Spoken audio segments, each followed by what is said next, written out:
পুরান ঢাকায় নৃশংস হত্যাকাণ্ড, যুবদল, ছাত্রদল ও স্বেচ্ছাসেবক দলের ৪ জনকে বহিষ্কার। পুরান ঢাকার ভাঙাড়ি ব্যবসায়ী লালচাঁদ ওরফে সোহাগ হত্যাকাণ্ডকে রোমহর্ষক ও নৃশংসতম বলে মন্তব্য করেছেন বিএনপির স্থায়ী কমিটির সদস্য সালাউদ্দিন আহমেদ। তিনি বলেন, কোনো দুষ্কৃতকারীর অপরাধের দায় দল নেবে না। আমি আইন শৃঙ্খলা রক্ষাকারী বাহিনীকে এ ঘটনার সঙ্গে জড়িত অপরাধীদের অবিলম্বে গ্রেপ্তার করে সুষ্ঠু তদন্তের মাধ্যমে দৃষ্টান্তমূলক সাজা নিশ্চিত করার আহ্বান জানাচ্ছি। সালাউদ্দিন আহমেদ বলেন, ঘটনার ভিডিও ফুটেজ যুবদল, ছাত্রদল, স্বেচ্ছাসেবক দলের যাদের দেখা গেছে তাদের এই মামলায় আসামি করা হয়েছে। তাদের সংগঠন থেকে আজীবন বহিষ্কার করা হয়েছে। এদিকে আজ শুক্রবার সন্ধ্যায় পৃথক বিজ্ঞপ্তিতে যুবদল, ছাত্রদল ও স্বেচ্ছাসেবক দল পুরান ঢাকার এই হত্যাকাণ্ডের ঘটনায় ৪ জনকে সংগঠন থেকে আজীবনের জন্য বহিষ্কারের কথা জানিয়েছে। তারা হলেন যুবদলের কেন্দ্রীয় নির্বাহী কমিটির সাবেক জলবায়ু বিষয়ক সহ সম্পাদক রজব আলী পিন্টু ও ঢাকা মহানগর দক্ষিণ যুবদলের যুগ্ম আহ্বায়ক সাবা করিম লাকি, চকবাজার থানা ছাত্র দলের সদস্য সচিব অপু দাস ও স্বেচ্ছাসেবক দলের কালু ওরফে স্বেচ্ছাসেবক কালু। জাতীয়তাবাদী যুবদল কেন্দ্রীয় সভাপতি আব্দুল মোনায়েম ও সাধারণ সম্পাদক মোহাম্মদ নুরুল ইসলাম এক বিবৃতিতে বলেছেন, বহিষ্কৃত নেতাদের কোনো ধরনের অপকর্মের দায়িত্ব সংগঠন নেবে না। যুবদলের সব পর্যায়ে নেতাকর্মীদের বহিষ্কৃত নেতাদের সঙ্গে কোনো ধরনের সাংগঠনিক সম্পর্ক না রাখারও নির্দেশ দেওয়া হয়েছে।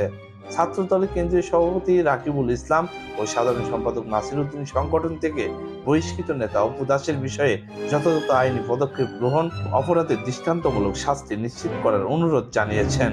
গত বুধবার সন্ধ্যা ৬টায় পুরান ঢাকার sir Salimullah medical college Mitford হাসপাতালের সামনে ভাঙাড়ি ব্যবসায়ী লালচাঁদ ওরফে সোহাগকে জনসমক্ষে পিটিয়ে ও পাথর দিয়ে বুক ও মাথা থেতলে দিয়ে হত্যা করা হয়।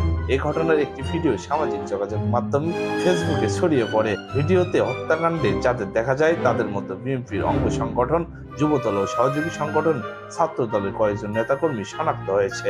ফলে এই ঘটনায় সামাজিক যোগাযোগের মাধ্যম বিএনপির ব্যাপক সমালোচনা চলছে। অনেকে এই ঘটনাকে ফ্যাসিবাদী আওয়ামী লীগের সময়ের ঘটনাগুলোর সঙ্গে তুলনা করছেন। এ বিষয়ে বিএনপির স্থায়ী কমিটির সদস্য সালাউদ্দিন আহমেদ সাংবাদিকদের বলেন, মিটফোর্ডের ঘটনায় শক্ত ব্যবস্থা নেওয়ার পরও বিএনপির উপর দায় চাপানোর নোংরা রাজনীতির চর্চা। জানা গেছে, সংগঠনের নেতাকর্মীদের বিভিন্ন অপরাধে জড়িয়ে পড়ার ঘটনায় বিব্রত বিএনপির শীর্ষ নেতৃত্ব। উদ্ভূত এই পরিস্থিতিতে যুবদল, স্বেচ্ছাসেবক দল ও ছাত্র দলকে কড়া নির্দেশনা দেওয়া হয়েছে। আজ ৩ সংগঠন যৌথ সংবাদ সম্মেলন করে এ বিষয়ে নির্দেশনা দেবে। প্রাথমিকভাবে জানা যায়, ব্যবসায়িক দ্বন্দ্ব এবং পূর্ব শত্রুতার জেরে ব্যবসায়ী যুবক সোহাগকে নৃশংসভাবে হত্যা করা হয়। নিহতের বড় বোন বাদী হয়ে পুরান ঢাকার কোতোয়ালি থানায় হত্যা মামলা করেন।